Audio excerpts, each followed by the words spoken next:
Hello. Today I want to talk about someone who, without ever intended to, completely change the way we understand behavior, both in human and animals. This person is Ivan Pavlov and his work with dogs.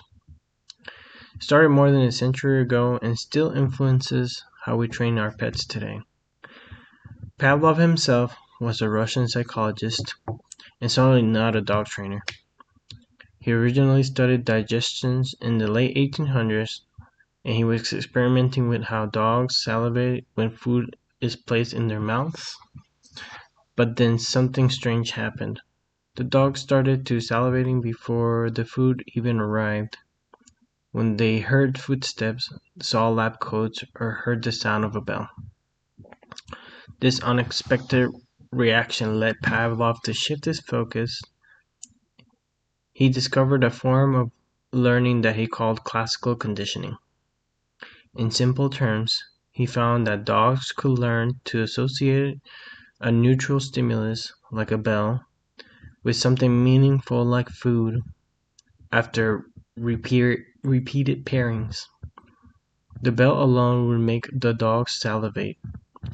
This discovery became a foundation of behavioral psychology. Now, why does that matter to us? Especially as dog owners, trainers, or simply animal lovers? Pavlov's work laid the groundwork for understanding how dogs and all animals really learn from their environments. Every time we interact with our dogs, whether we meant to or not, we are conditioning them. Let me give you an example. Imagine you come home and your dog jumps up on you for excitement. You laugh, you pet them, and maybe even talk in a high pitched voice. Guess what? You just rewarded that jumping behavior. The dog learned, if I jump, I get attention. Now, if you consistently ignore the jumping and only give attention when all four paws are on the ground, your dog is learning a different lesson. This is classical conditioning and operation conditioning in action. This brings me why dog training is so important. First, training builds communication between humans and dogs. Dogs don't speak our language, but through consistent cues, rewards, consequences, and human body movements, they learn what we expect from them. Training gives them a language to understand us and gives us tools to understand them. A well-trained dog doesn't just follow commands, it feels safe, confident, and connected to its owner. Second, training improves safety. A dog that reliably comes when called, walks calmly on a leash, and stays when told is far less likely to run into traffic, fight with another dog, or bolt out of an open door. This isn't just convenient, it's life-saving. Third, training enhances the bond between dogs and their people. When you're training your dog, you're not just teaching skills, you are building trust. You are spending quality time together, solving problems, and reinforcing your roles in each other's lives.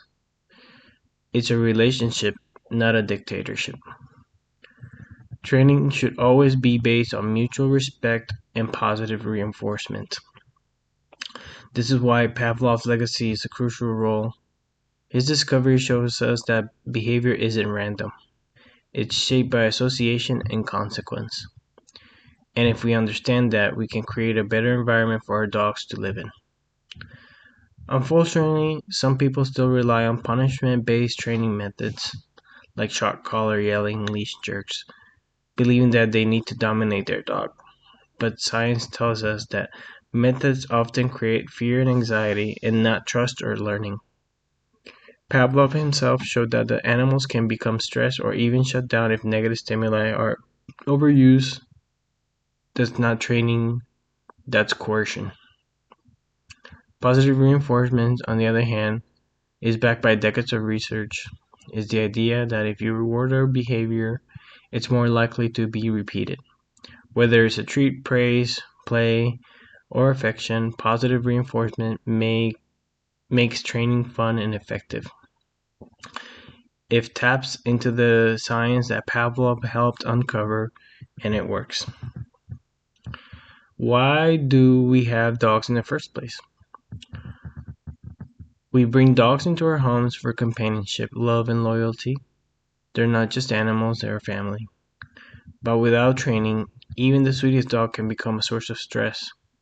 Chewing furniture, pulling on the leash, barking excessively, or showing aggression. These behaviors don't mean the dog is bad. They usually mean the dog is confused, anxious, or lacking clear guidance. So what can you do today to apply these ideas? First, be consistent with dogs. Thrive on routine and predictability. If you reward a behavior one day and punish the next, you're just creating confusion. Second, be patient. Learning takes time. Think of how long it takes a child to learn good manners. Your dog deserves the same grace. Third, make it positive. Use rewards your dog loves, like treats, toys, or praise, to make learning fun.